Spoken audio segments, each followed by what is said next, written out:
ჯასტინ, მოდი პირდაპირ ვთქვათ. მთელი სპორტული სამყარო ახლა მხოლოდ ილია თოფურიაზე საუბრობს.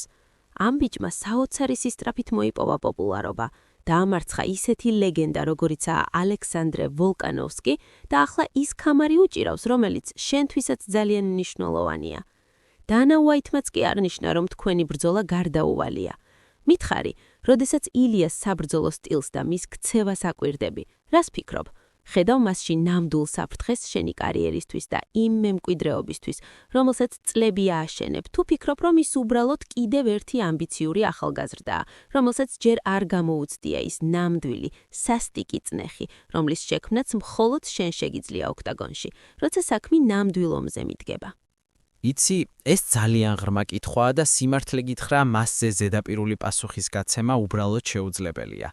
რადგან ის, რაც ახლა ჩვენს დივიზიონში ხდება, გავს ძალიან მაღალი ფსონების მქონე თამაშს, სადაც ერთი შეცდომაც კი საბედისწეროა. როდესაც ილია თოფურიას ვუყურებ, მე ნამდვილად ვხედავ მებრძოლს, რომელიც ახალი თაობის ენერგიას ატარებს. ამას ვერ უარყოფ, ის ნიჭიერია. მას აქვს ის განსაკუთრებული ნაპერწყალი თვალებში და რაც ვთავარია, აქვს თითქმის ფანატიკური თავდაჯერებულობა.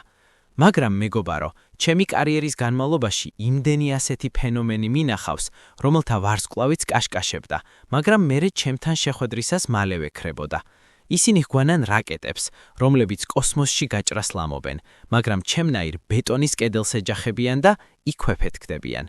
ილია ახლა დიდების ზენიტშია, ხალხი მასზე გიჟდება და ეს გასაგებიცაა, მან ეს თავისი შრომით დაიმსახურა.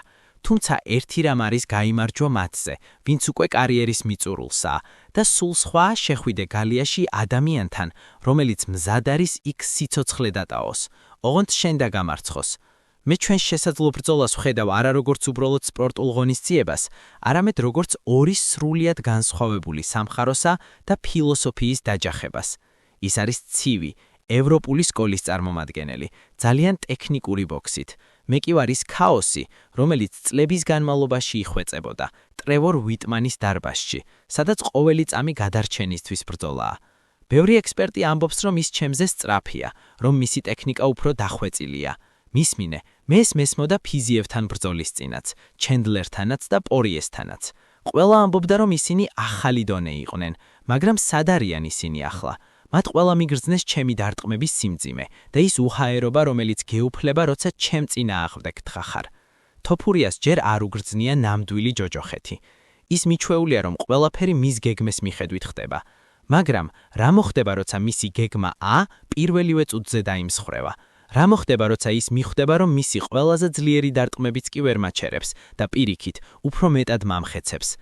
მე პატივს ვცემ მას როგორც ჩემპიონს, რადგან ამ ტიტულს შემთხვევით არავინ იღებს. მან დიდი გზა გაიარა, მაგრამ მე აქ ვარ იმისთვის, რომ მას რეალობა დავანახო. მინდა ვნახო, რამდენად მყარია მისი ფსიქიკა, როცა საქმე ნამდვილ ომზე მიდგება. მთელი ის მისი პათოსი, ძვირფასი სამოსი და ლამაზი სიტყვები, ეს ყველაფერი აზრს კარგავს, როცა ოქტაგონის რკინის კარი იკეტება. იქ მხოლოდ მე და ის ვრჩებით. მე მზად ვარ ყველაფერი დავდო სასწორზე და თუ მას ჰგვონია, რომ მე უბრალოდ მორიგი ვეტერანი ვარ, რომელსაც მარტივად ჩაივლის, მაშინ მას წინ დიდი იმედგაცება ელოდება. ეს ბრძოლა უნდა შედგეს, რადგან ხალხს აინტერესებთ გაუძლებს თუ არა მისი ახალი სკოლა ჩემი გამოცდილებას და სიმძიმეს. ეს იქნება ბრძოლა სულისთვის და მე გპირდებით, რომ ოქტაგონში ის ყოველ წამს ინანებს, რომ ჩემ წინააღმდეგ გამოვიდა. ბევრი ანალიტიკოსი და გულშემატკივარი აღნიშნავს, რომ ილია თოფურიას მთავარი ძალა მისი ცივი გონება და თითქმის რობოტული სიზუსტეა. ის ოქტაგონში ისე მოქმედებს, თითქოს ყველაფერი წინასწარ ჰქონდეს გათვლილი და ემოციებს საერთოდ არ ახვეს.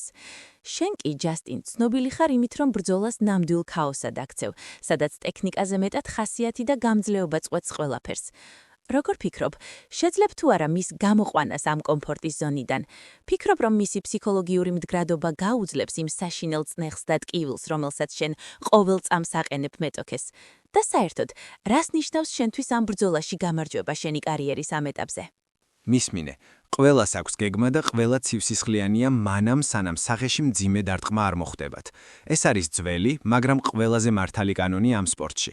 ილიას ცივი გონება მხოლოდ მანამ მუშაობს, სანამ ის აკონტროლებს ბრძოლის რიტმს და სანამ მეტოქე მას აძლევს საშუალებას, რომ თავისი თამაში ითამაშოს. მაგრამ ჩემი ამოცანა სწორედ ის არის, რომ ეს კონტროლი პირველივე წამიდან წავართვა. მე არ ვაპირებ მასთან სპორტულ სიმეტრიაში ყოფნას. მე ვაპირებ, რომ მას თავს მოვახვიო ისეთი ტიპის ბრძოლა, რომლისთვისაც არც ერთი ვარჯიში და არც ერთი სპარინგ პარტნიორი არ აღმოჩნდება საკმარისი. როდესაც შენს სახეს სისხლი ფარავს, როდესაც ყოველი ამოსუნთქვა ტკივილთან არის დაკავშირებული და ხედავ, რომ შენი მეტოქე არათუ იღლება, არამედ უფრო მეტად აგრესიული ხდება ყოველი გაცვლის შემდეგ, აი მაშინ ჩანს რამდენად ცივი ხარ სინამდვილეში. მე ვარ ქაოსის ოსტატი. მე ვცხოვრობ იმ გარემოში, სადაც სხვა მებრძოლები იბნევიან და შიშგრძნობენ. ილია ძალიან მოწესრიგებულია. ის ტექნიკურად თითქმის სრულყოფილია თავის სტილში, მაგრამ ქაოსი ყველაფერს ანგრევს. მე მას ვაიძულებ, რომ გადავიდეს გადარჩენის რეჟიმში, სადაც მისი ბრწყინვალე ბოქსი და ტაქტიკა უკანა პლანზე გადაიწევს და წინ მხოლოდ მისი სულიერი ძალა დარჩება. აი მანდ ვნახავთ, რამდენად მყარია ის. რაც შეეხება იმას, თუ რას ნიშნავს ეს ბრძოლა ჩემთვის, სიმართლე გითხრა, ეს არის ყველაფერი, რისთვისაც ამდენი წელი ვიბრძოდი. ეს არის ჩემი ისტორიის ბოლო თავის დაწერა. ბევრი ამბობს, რომ ჩემი დრო წავიდა, რომ მე უკვე ვეტერანი ვარ, რომელსაც მხოლოდ ახალგაზრდა ლომების გამოყვება შეუძლია. მაგრამ მე გეტყვი, მე ახლა უფრო საშიში ვარ, ვიდრე ოდესმე. მე მაქვს ის გამოცდილება, რომელიც ილიას ჯერ არ გააჩნია. მან დაამარცხა ვოლკანოვსკი, რაც დიდი მიღწევაა, მაგრამ მე ვოლკანოვსკი არ ვარ. მე ვარ ადამიანი, რომელიც მზად არის ოქტაგონში საკუთარი თავის ნაწილი დატოვოს, ოღონდ გამარჯვება მოიპოვოს. ჩემთვის ილია თოფურიასთან ბრძოლა და მისი დამარცხება იქნება საბოლოო პასუხი ყველა იმ ადამიანისთვის, ვინც ჩემში ეჭვი შეიტანა. ეს იქნება დასტური იმისა, რომ ნამდვილი მებრძოლის სული არასოდეს ბერდება. მე პატივს ვცემ იმას, რაც მან გააკეთა, მაგრამ ჩემი მოვალეობაა, რომ მას რეალობა ვაჩვენო. მას ღგონია, რომ ის არის მატადორი, მაგრამ მე არ ვარ ხარი, რომელიც ბრმად მიყვება წითელ ნაჭერს. მე ვარ მონადირე, რომელიც ელოდება თავის მომენტს, რომ ერთი დარტყმით დაასრულოს ყველაფერი. როდესაც ჩვენი ბრძოლა შედგება, მთელი მსოფლიო დაინახავს, რომ ეს დივიზიონი ჯერ კიდევ ჩემს გარშემო ბრუნავს.